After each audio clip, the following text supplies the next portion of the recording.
of Sight Beyond Sight Entertainment. Let's go. Let's go. Welcome to the Sight Beyond Sight Entertainment Podcast. Here's your host, Pastor Happy Feet. Hey y'all, this is Leandria Johnson and you're listening to Pastor DJ Happy Feet. Yes, sir. Oh, That's God, why yes. That's why I eat now, because I'm always hungry when I get out of work. Yeah. Because you don't eat till like, you eat like at 11, and then it's like after 5 by the time you get home, and you're like, okay. You can't, like, snack on nothing? Yeah, today, I just ate a grilled cheese sandwich and some yogurt. Yogurt for breakfast, grilled cheese for lunch. That's it? I had got soup, but it was disgusting, so I ain't eat it. What kind of soup did you get? Vegetable. Nah. You can't get everybody's vegetable soup, because if they don't season it properly. That would be the one right up there at the hospital. I told him that, too. I said, I don't know who was in that kitchen, but it sure wasn't Shirley. Yeah, Big Shirley come through. It had to be Marshall or somebody up in that kitchen. Yeah. But yeah, y'all, we here today. Yep. You know, y'all didn't get our formal greeting, but we still bring you inspiration and information. Yeah, so today, you know, we still celebrating Black History. And we could put our put your trivia facts into this right here. Because there has been some Black musicians that had disabilities I never knew. Have you known of any? I mean, besides the typical Ray Charles and Stevie Wonder type of thing. Right. But a lot of people forget and realize that. And me and you. And yeah, right. And ladies and gentlemen. Yeah. See, I had to back out the mic that time when I said it. I had to sound like my man. What's his name? Oh, shucks. What is it? Not Jadakiss. Ladies and gentlemen. Come on, y'all Black. Y'all don't know that. That dude. Yeah. That narrows it down to like 4.3 billion people. Yeah, exactly. And I thought I put my phone on Do Not Disturb. And, we should have just used your phone. So, seemed like I'd always forget. Trying to say Mr. G ain't popular? No, it's just like he. No, he didn't I put forget. mine on Do Not Disturb. But by the time when he said it, I was ready to call him. Oh, damn. Yeah, so Ty is in the home keeping the cooties away from us. Right. Because she got the cooties. Might blame me because they're coughing. Yeah, exactly. I got my mask on, though, just in case it comes through the phone. There you go. But that don't sound like you masked up to me. She over there tearing them chicken livers up. Mm-hmm. But yeah, go ahead, Ty. What? I need that iron. Yo, you needed some iron. Cheryl, you could have went to the junkyard. I got to eat it, though. Could have went to the junkyard. That scrap iron, girl. Y'all know her? My Uncle Junior, that's what he used to call his women. Scrap iron, because he used to go pay for it. Oh, Lord. Wow. I'll never forget it. I thought he was going because he picked it up off the scrap heap. I'm going to give me some scrap iron. I got me some money this month. I said, man, it's got to be crazy. So he pays by the pound? Yeah, well. What you saying, G? That was too easy. That was too easy. Oh, shucks. I'm mad I didn't think about that. That was too easy. I'm sorry. I'm careful. Yeah, he got you. You got to. So she's keeping her germs over there. I guess we probably need to say it that way. Because, you know, these days, everything is taken out of content. Mm-hmm. Girl. You know, you just can't say anything these days. Donald Trump just doing everything. Did y'all see where he was at the game and the guy had stuck his middle finger up at him, both hands? Yeah, somebody told me about that. I didn't see any of the Super Bowl. I was on the way back home. I did not see any of the Super Bowl. Yeah, Kendrick Lamar made Black History. Because he sent out so many messages that went over a lot of people's heads, and a lot of people didn't really agree with it. But You know, there's a lot of stuff that went on. Some people like Good Grief, and most people just didn't like it just because, and some didn't like it because he was probably black. But it's Black history still. Yeah. Right? That's just who he is. I mean, this is didn't what he his win a guy is. Pulitzer because of his lyrics? Not even the music, just the lyrics. Just of his songs. lyrics. And he was even respectful to even not to, to even redact the lyrics into the They Not Like Us. Because Right. there's no way you could do that live. The way he the way it first was. dropped the beat, he was like, yo, should I do it? Should I do it? You know, when it was done, then he waited. Then I said, oh, shoot, he ain't going to do it. I was so glad he did. I was saying, when he did it, I was screaming like the daggone kids in there. Boy. I was like, why he did it? He did it! I was like, okay. I like the music and everything to it, though. But and the whole production of it, man, I think it was pretty nice. It's tough to follow Usher, what he did last year, though. But yeah. I have to see what Kendrick Lamar did. He had a different purpose. Yeah, he definitely had a different It wasn't just for entertainment purposes only. It was for information also. Yeah. Well, that's just the way Kendrick Lamar is, though. Yeah, man, he does bring that message, and I think that was Black history. But Beethoven is who a lot of people forget about. Is what I was about to say. Beethoven is he was deaf. Beethoven went deaf during this time, and when he made Jesus the what is the name of it? G. Pure Elise? Yeah, he said he was deaf when he made that. Oh wow! So when he made Pure Elise, he wrote it, never heard it. His Ninth Symphony, the Ode to Joy Symphony, he actually conducted it. he did. Never heard a single note. Never. He heard. went by the vibrations of the floor of how the dynamics went and all that. He conducted it, didn't hear a single note. And that's why if you listen to the other 8 symphonies he did, the Ninth Symphony is known as the most bombastic, meaning there's a lot of loud brass phrasing, particularly in the fourth movement, because he had to make it that loud when he was trying to write it so he could try to get some semblance of what it would sound like, but he never could. And I never understood why. Just because Ray Charles and Stevie Wonder was the typical blind musicians that everybody that was blind had to be able to play some instrument in order to be who they were, to be able to define who they are, and that's not the case. That's not true. Every blind person don't play. Every person with a disability don't play. You got some who are very smart in computers, all the tech savvies and book smart poets, authors. So you have your diversities. And here's a bombshell. Just found out and didn't know that Harriet Tubman was visually impaired. Yes, she was. And I don't know, G, if you found out if she had to use a white cane to get through the Underground Railroad.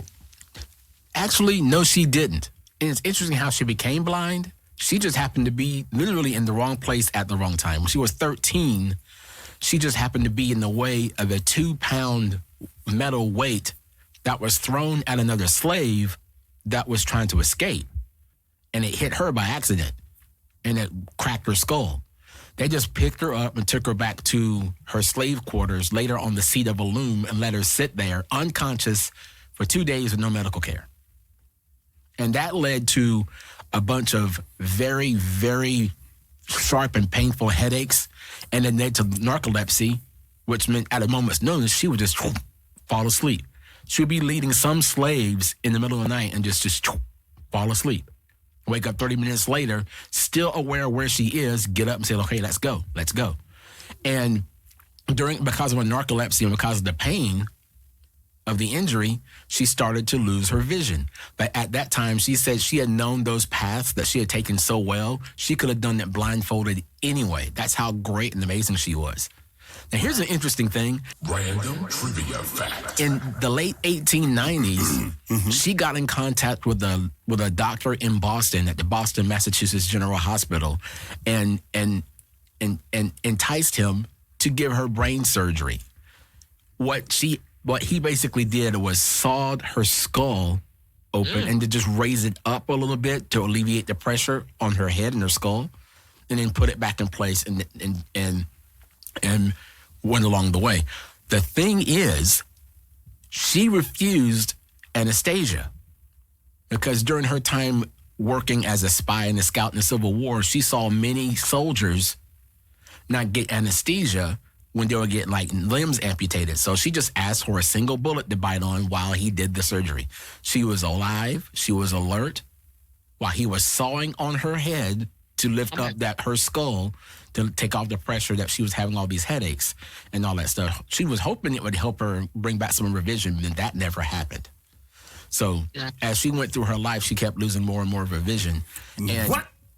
And so she was, she went through that surgery just biting on a bullet. Oh, She was refused on 3 different occasions by Congress to get back pay for her time as a soldier in the Union Army, for her work as a scout and a spy in the Union Army. They almost let it pass. It passed the House in the late 1880s, but it didn't get past the Senate. It finally got through in 1903, and they gave her the equivalent of what was $720 in 2023, which is like $20, or $20 a month. And along with the pension she was getting for her second husband's dying, she got $30 a month to live on, which is not bad for 1903. And then when she was a little bit more, talking about pinching pennies. She actually established the first convalescent home for aging African Americans attached to her farm in Auburn, New York. She ran into some financial issues because she was having a tough time keeping up the payments. So the AME Zion Church took up the convalescent home, and then 5 years later, in 1908, they opened it. But they went against her wishes. She wanted it to be free for Black people who were aging and couldn't afford it. The AME Zion Church charged $100 per person to come stay in that home. She was not happy with that. But ironically enough, she went through the rest of her life penniless because the Army didn't recognize her and didn't give her back benefits, and they didn't recognize her the pension for her husband. That finally, they said, no, we can't have that anymore. So she got ill, and she was actually allowed to stay in the very convalescent home that she actually started. They let her stay there for free. So she died with her family around her in 1913. Yeah. At the age of 91. 91, man. Yeah, she was definitely about that age. I didn't know this either. The state of Maryland went back posthumously in 1994 and assigned and they, because they buried her with semi honors in 1913, but the state of Maryland, because she was born in Dorchester County, Maryland. The state of Maryland in 1994 went back and retroactively gave her the rank of brigadier general. Wow. And then reestablished all the rights to her existing family members and whatnot. So any rights that they were due because she was in the Army, they got those benefits as well. Wow. That's so it's right. Brigadier General Harriet Tubman. Yeah, exactly. This has been Random Trivia Facts with Mr. G. Well done, sir. Well done. This is DJ K. Liddy, and you are now rocking with Sight Beyond Sight Entertainment. Tap in, man.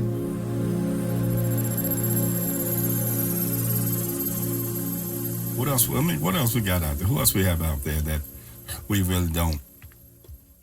That a lot of people don't think of and hear in the everyday life. You have.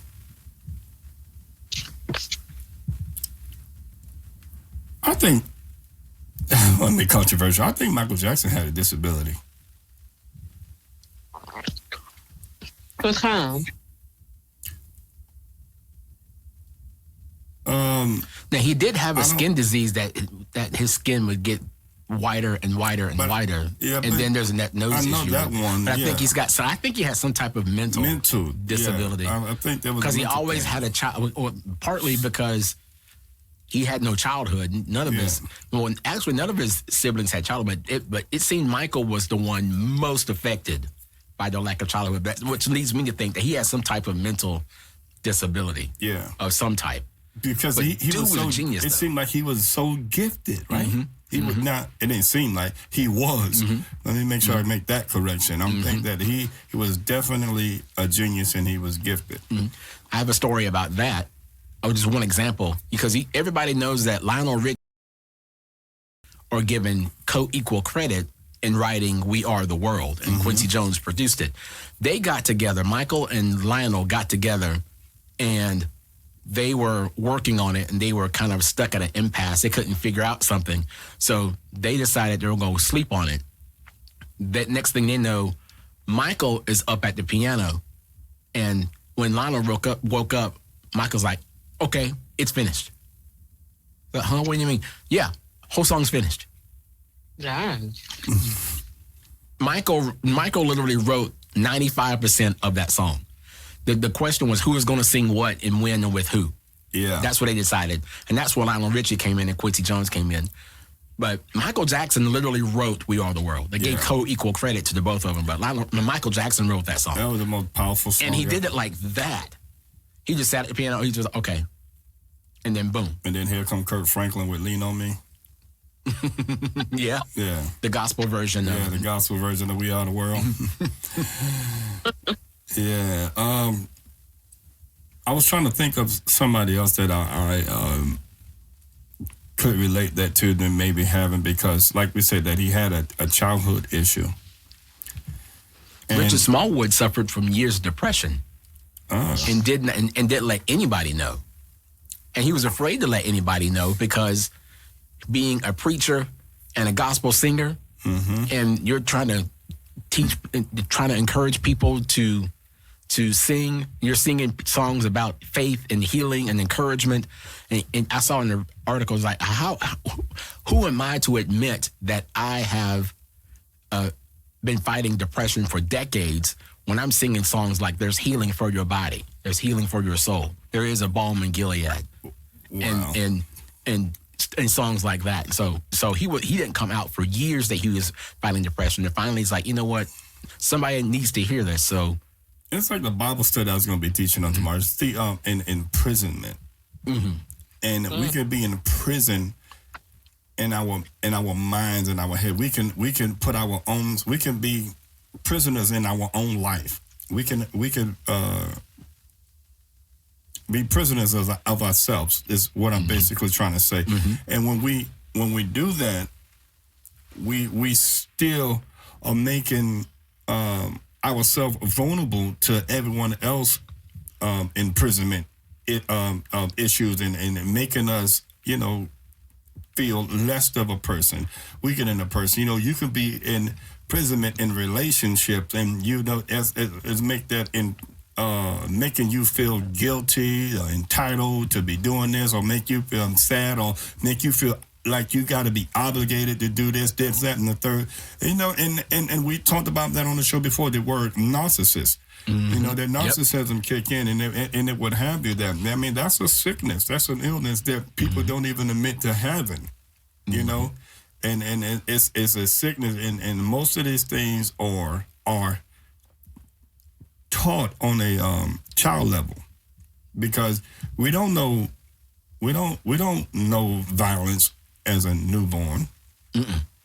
We don't know how to curse anyone out as a newborn. We have never murdered anybody as a newborn. These things are taught. You don't be, and it's just like they try to prove clinically that you're born gay. It's a thing that you learned, that this is what you wanted to be. They made it a freedom of choice.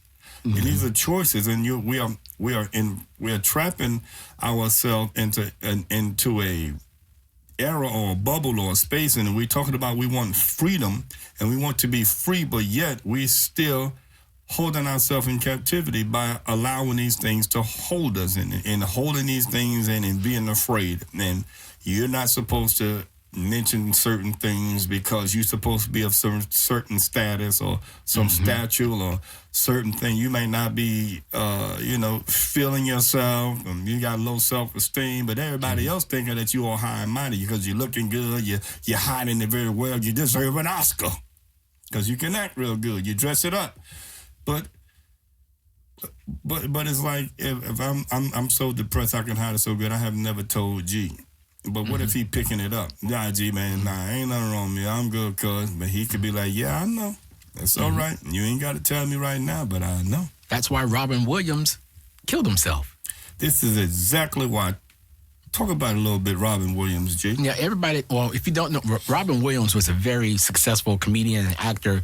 Brilliant. Yes. Very brilliant comedic mind. It's that comedic mind that would, in a good way, border on the line of hilarious and clinically insane. It's very, very, very gifted. He won many Emmys for just TV appearances, especially one on Law and Order Special Victims Unit as the only one that Olivia Benson could not put in jail.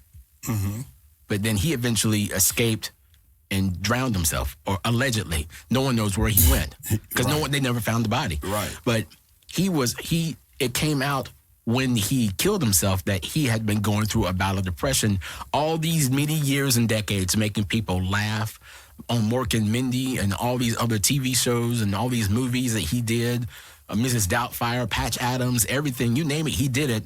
Got a Best Supporting Actor Oscar for his work in.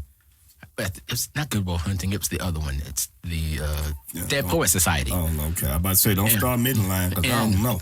And they found him in his bedroom, sitting in a chair, and he had a noose rigged that so whenever any of his staff would come in and open the door to check how it was, it would tighten around his neck and kill him slowly. Wow. So, but it came out that he had been clinically depressed, fighting depression for years, all the years trying to make people laugh and making people laugh, and he was hiding that. And then all of a sudden come these floodgates of other comedians admitting the same thing. I've been for years and for years and for years, I've been making people laugh, and on the inside I'm hurting. Steve Harvey came out and talked about it. Cedric the Entertainer talked about it. Louis C.K. talked about it. Chris Rock talked about it. Eddie Murphy talked about it, how it's difficult in these days to be making people laugh, knowing on the inside at the same time I feel empty because something's missing, and to not know what it is, what can make you whole and complete, but still trying to make people laugh, and then meet people on the street that just go, tell me a joke. Not caring about how you're feeling or what you're going through. Tell me a joke, make me laugh. Yeah, then it's like how some family members are. You know, even when you're not even on that platform, that level, so to speak. And that's just like even with Ty. Ty suffered a good bit from that, but I know she don't mind me mentioning it because she'll tell you herself, because she's been free from the depression, the free from holding herself back, the free from the doubtfulness and all of that stuff, and worrying. Well, sometimes she probably still be worrying though, but it's probably nowhere near like she used to. And that's even with us. We've all had to come to that point to be able to be free, you know. And that's and it's been in Black history that you don't go seek help. You don't go mention this stuff. You don't go talk about these things. Don't talk about our business like that. Yeah. James Earl Jones is another example. He was a big, huge stutterer as a child and didn't want to speak in public, didn't want to speak in school, was starting to get worse grades because he wouldn't speak. He wasn't stupid. By no way, shape, or form was James Earl Jones stupid. Very intelligent person, even as a child. But because he was afraid to speak, because he had such a severe stuttering issue, his grades started to fail and he started to get depression, but turned out to be one of the greatest actors of all time. And still to this day, they still use the drop of "This is CNN." That's James Earl Jones. Yeah. Mufasa, that's James Earl Jones. My Son Works, Coming to America, that's James Earl Jones. That big, bombastic baritone voice had an incredible stuttering problem that led to inferiority. It led to depression. It led to every time worry. you say that word, It seemed like you calling me a bastard. What? No.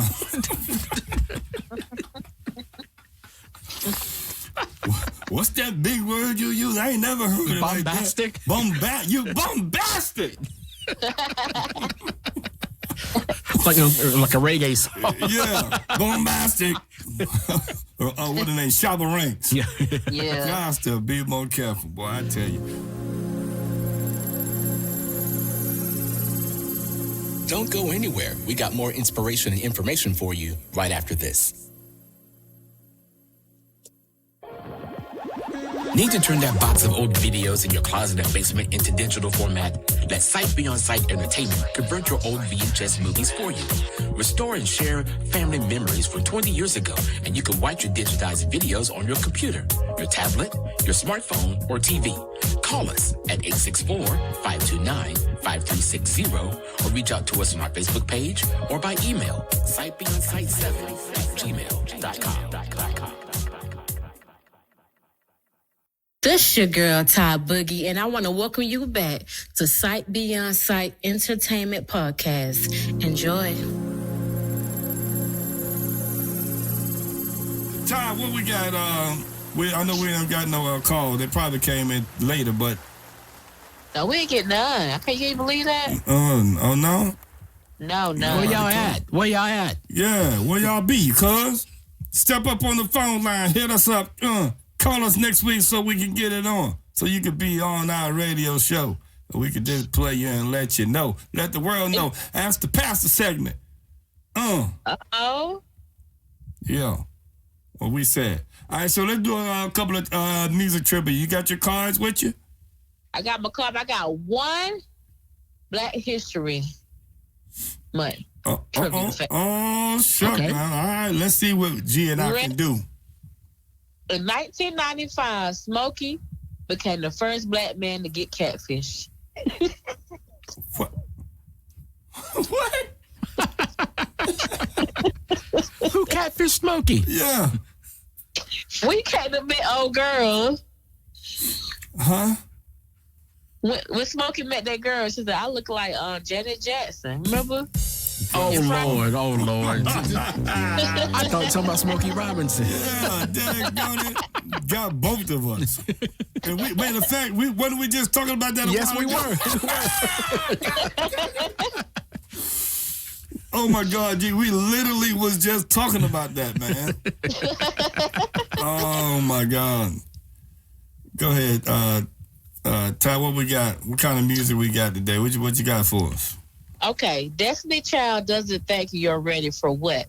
The party. This jelly. Oh, Child. Jelly, yeah. We forgot. She got, I don't think you're ready for this jelly. We jumping the gun. Y'all my bad. We knew. Yeah. Wonder why we knew that one. Yeah. What? What time was Genuine home alone? 11:30. No. Oh. A, 5 o'clock. B, 7 o'clock. C, 12 o'clock. D, 9 o'clock. I wanted to say 12. 9 o'clock. Nah, Come on, y'all. Okay. Oh my God. Because Usher was 7 o'clock. Song in your head. 7 o'clock. Yeah, I couldn't think of it. Like, Usher kept sticking in there. That's Man. Okay. Where was Biggie going?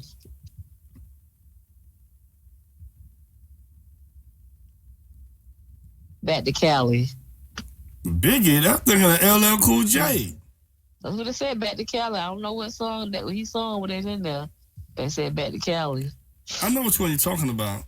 Yeah. I think it was on that 10 Crack Commandments album. Yes. So, yeah, I had the opportunity to listen to all of that. That's what I was thugging it then. You were thugging it. Thugger. Go ahead, what you got? Okay, if you're knucking and bucking, what are you ready to do? Fight. Yep. No, Yep. if you Wake up in the color that shit in my threads.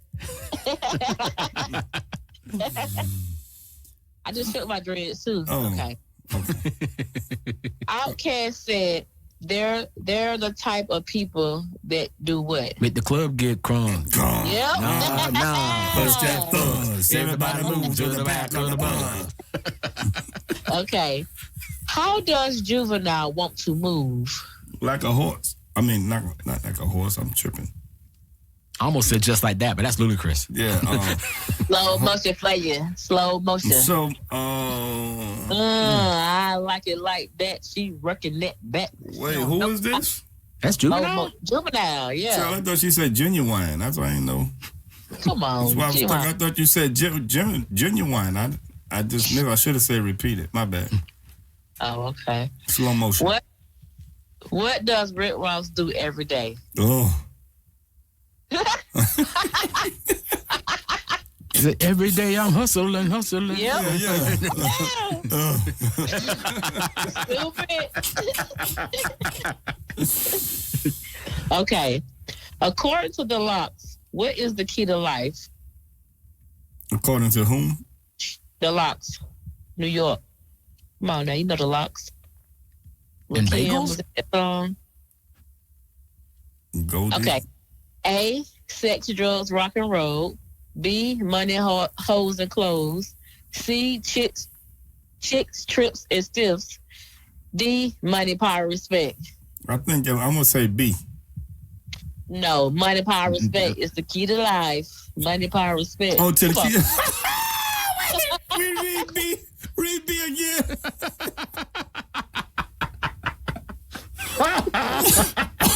The key of life. Oh my God. Oh, I feel stupid. Read the B again.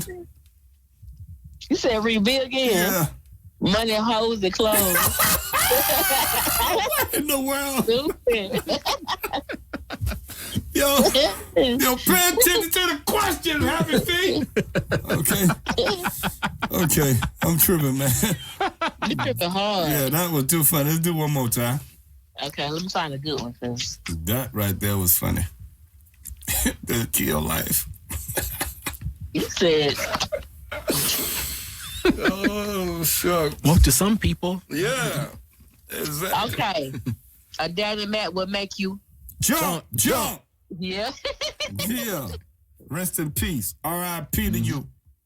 You know what I mean? One more. All right, what you got, cuz? What time are the girls leaving Snoop's living room? 8 o'clock. 6 in the morning. 6 in the morning? Yeah, 6 in the morning. Wow, yippee yo, baby. Let's make it do what it do. We up in here with my boy Snoop. You know he's got 17 Grammy nominations and not a single Grammy? Darn. Second to only Busta Rhymes. That makes no sense. And Busta finally got one. Oh, he finally got one. He finally got one the year before. Was it the year before? Was it the Grammy or was that BET? What was it? They gave him his respect, remember? Yeah, they had gave him, who was it, BET? Huh? Go ahead, tell you was breaking up. Was it Lifetime Achievement Award? Yeah, the Lifetime Achievement Award, yeah. Yeah. He should have had one before that one. Then you got Yeah, man, I love Busta Rhymes, man. That's my dude. Too. Them lyrics. That's my dude right there, man. Damn, that's right. Yo, I love you, Busta. Hey, yo, Busta. Put your hand where my eye can see. Child, you put your hands, I ain't seeing nothing. I'm just let Busta keep looking. Tell me what they doing, Bus. What they doing, Bus? Getting low. Won't just hit the nigga. Wanna jump. All right, Jason gonna think we crazy. Shout out to Jason. Yeah, Jason man. Barber. Yeah, Jason Barbara. Yeah, we say that right now. It's the correct way. Barber. Yes, like barbershop. Yes. I barely used to say barbershop. But Did you just say? I said barbershop. Barbershop. Barbershop.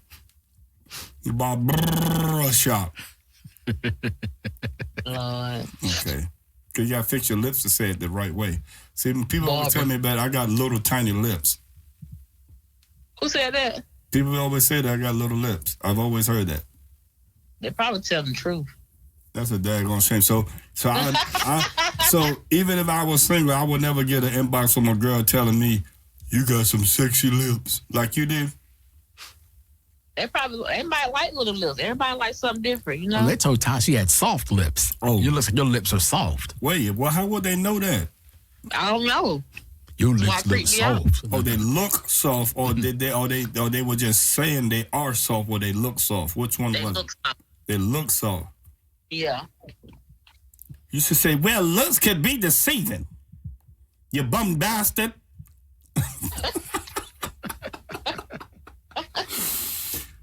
Oh, God. What is wrong with y'all? What's wrong with you? Do you love God? What's wrong with you? I love God. What about you? Yeah. Chicken? The lip gloss is popping. Wait, that's not in the same song, is it? No. Okay. All right. Ladies and gentlemen, thank y'all so much for always tuning in and listening to us crazy self. Shout out to everybody that always listen all over. We really, really appreciate you. We thank you so much. Again, this is the Sight Beyond Sight Entertainment Podcast. And we love the way we open our show. We do it different so that way we can try to keep it spontaneous. You never know what you're going to get or how you're going to get it. Our show is like a box of chocolate. Ladies and gentlemen, when you hear this show, it will be Valentine's Day. Happy Valentine's, you little sweet little snookums.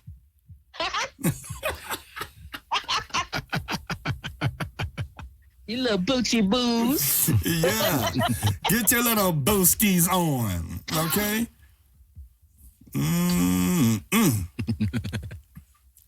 Everybody been breaking up this time around? There's been a lot of breakups, too. I was about to end the show, but before we end it, there's been a lot of breakups going on.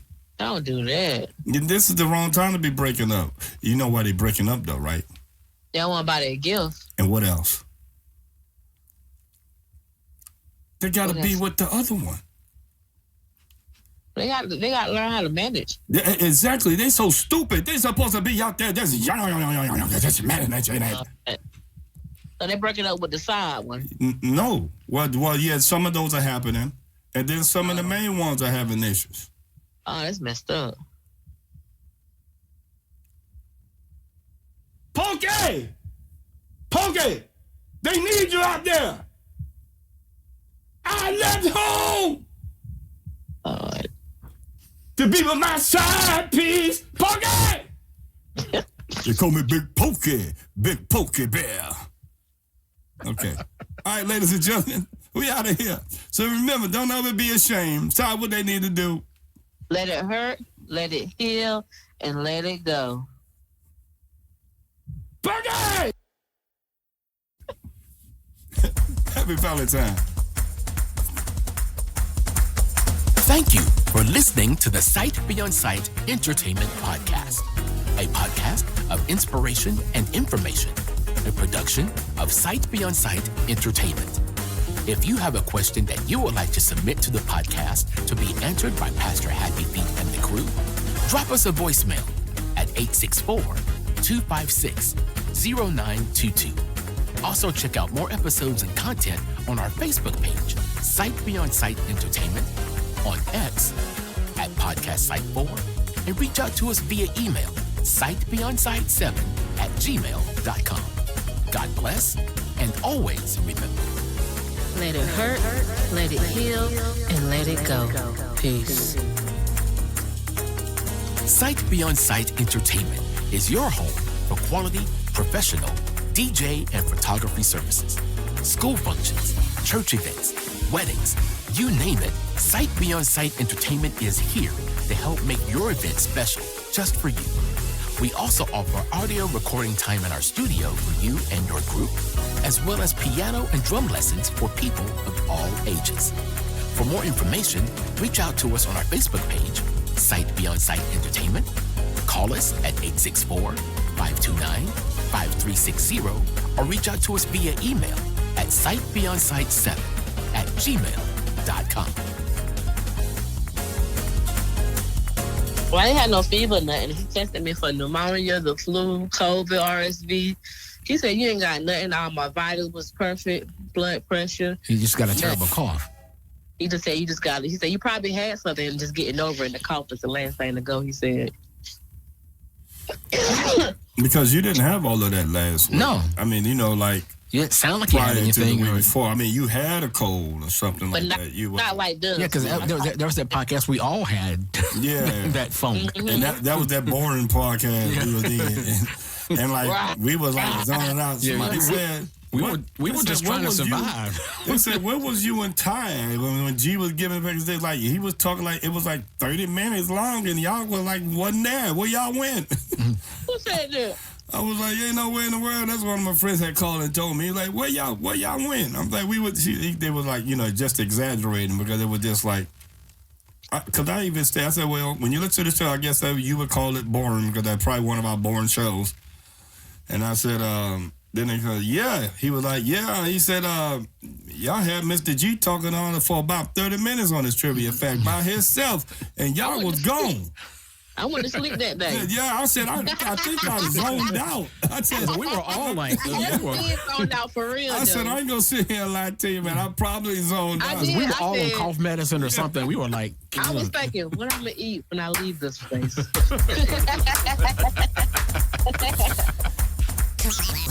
Let's go.